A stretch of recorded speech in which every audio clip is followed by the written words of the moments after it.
Good morning mga idol. Mag-inject kag vitamin sa ato ang gagmay nga kanding mga idol.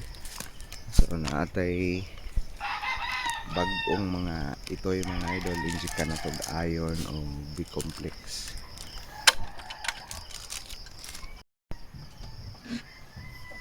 Morning duha mga idol oh. Si Ken o si Sheena.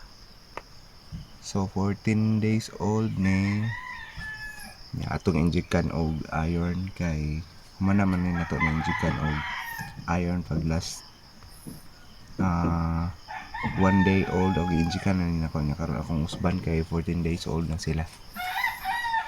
Napuntay usa ari pud tirahanan kana ay ang duolon ari. Ngara mo ni 1 month naman siya, so tirahan na to 1 ml nga B-complex, so 1 ml nga iron. Tara! So, daffodil gyapon sila mga idol. Hindi siya color. Na, daffodil. May si Sheena. Babae ni si Sheena.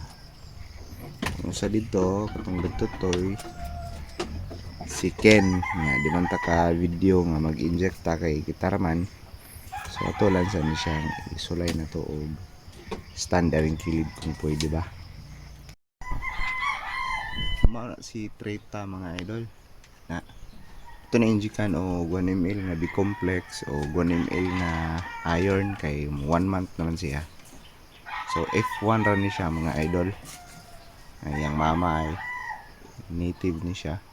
Kana siya F1 ra na siya na babae nya duha unta ni sila, pero na timing nangumpay ko pagpanganak niya, so pag uli na ko patay na ang laki, kanina lang si Treta ang bilin.